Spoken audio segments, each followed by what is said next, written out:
My brothers and sisters, welcome to episode number 192 in the book of Genesis. These are our last couple of verses in the book of Genesis. It's going to be about the death of Joseph, but I want to title this Better Than Jesus because that's the direction we're going to head near the end. So this is 54 years after the death of Jacob, that's Joseph's father. And at this time, every single Jew in the world lived in Egypt, and they will actually for hundreds of years.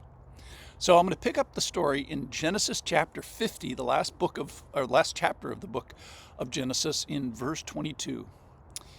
So Joseph remained in Egypt, he and his father's house. Joseph lived 110 years, and Joseph saw Ephraim's children of the third generation. That's his son, and 3 generations after that. The children of Machir, the son of Manasseh, that's also his son, were counted as Joseph's own. And Joseph said to his brothers, I am about to die, but God will visit you and bring you up out of this land to the land he swore to Abraham, Isaac, and Jacob. That's about 350 years down the road. Then Joseph made the sons of Israel swear, saying, God will surely visit you, and you shall carry up my bones from here. Joseph died, being 110 years old. They embalmed him, and he was put in a coffin in Egypt. And later, during the Exodus, Moses took him out of there. So Joseph dies in Egypt. Well, of course he dies in Egypt. He's a slave, and he's been 93 years in Egypt, 80 of it as a ruler, but all of it, 93 years, as a slave. So for the last 93 years, at this moment in time, there's been one Israel slave in Egypt. His name is Joseph. And he's put on ice for a future trip to Israel by the process of embalming. And this is an Egyptian technology. And of course, they're in Egypt, so it makes perfect sense. And after Joseph dies, no one is a slave at that moment. But Israel is inside of Egypt, being incubated, grown, and becoming fruitful. That fruitfulness started when Joseph was still alive, and Joseph saw his great-grandchildren. So prophecy number 1 in Joseph, as Joseph walks off the planet, is God will visit you. Now, remember, God could just leave us alone, but he chooses not to. He chooses to be involved with us and visit us. So let's talk about having this visitation of God. It's a great opportunity. God's leaning in is a great opportunity for us. It's a mercy to us. Now, when God comes, there's often a judgment, and often it's a purifying event. It has to be an eye-opener for us. And you see things, mostly in yourself, that you'd rather not see. The sin of self. We see the sin of others, very easily. The sin of self is much more tricky. So when God shows up, God's visitation always requires something of us. They are classically come to Jesus moments. And not everyone who is visited by God accepts those moments and receives those moments. Not everyone who is visited does what is required. That is, not everyone who has a come to Jesus moment comes to Jesus.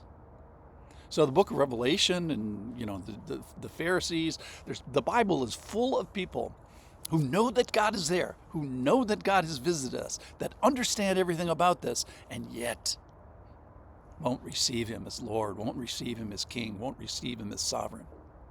So just one word of advice is, if you have a come to Jesus moment, come to Jesus. So when God visits you, receive him. And then, of course, we want to be ready for this.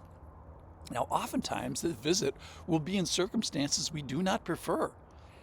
Sickness, suffering, political upheaval, evil specifically directed at you like Joseph. Maybe a slavery that lasts 93 years, or imprisonment or family betrayal like Joseph. That's oftentimes how God shows up. All right, secondly, is we have to kind of take the camera back and see what's happening with Israel. Is there's going to be an exodus from the land of Egypt with Moses about 350 years down the road, that we're going to be greatly multiplied, greatly increased, exceedingly strong. To quote Pharaoh, he calls them, you are too many and you're too strong. And so when he realizes that, about halfway through their stay in Egypt, this is a Pharaoh that doesn't remember Joseph, so because that's hundreds of years down the road, he puts the Jews into slavery.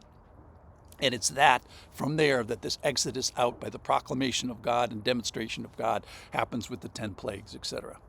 So here's my prayer for today: is when God visits, be ready to see him. Like get our eyes ready. And when God visits, be ready to thank him. So get our knees ready for this event. And when God visits, be ready to obey him. Now that may be with your hands or your zipper or your tongue or your wallet. Putting yourself on the path of fellowship, maybe in the church or service or worship or generosity. When God visits, be ready to receive him in your heart.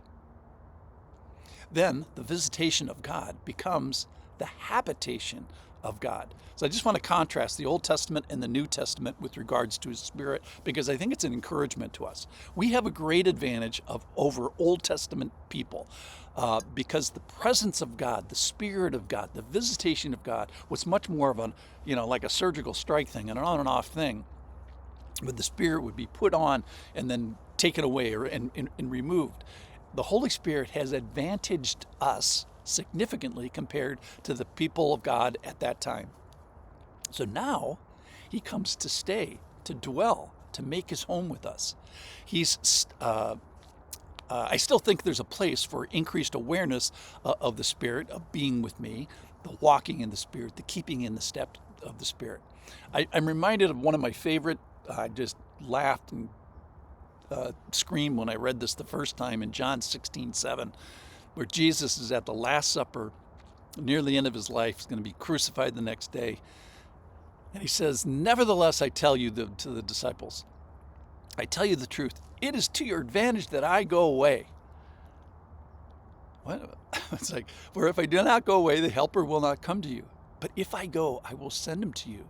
And when he comes, he'll convict the world regarding sin and righteousness and judgment. Concerning sin, because they do not believe in me. Concerning righteousness, because I go to the Father, and you will see me no longer. Concerning judgment, because the ruler of this world is judged." So Jesus says that it is better for you if I go. It's to your advantage. Something we'd all give our right hands to experience being with Jesus. He says, nope, I got something better. My leaving will be surpassed by something that is actually a someone. That is, the Spirit of Jesus is better than Jesus, says Jesus. So here's one of the advantages that we have. When he visits, if received, he stays. So better than Jesus is the Spirit of Jesus, and he's going to help us in the meantime as he stays with us. Thanks for listening.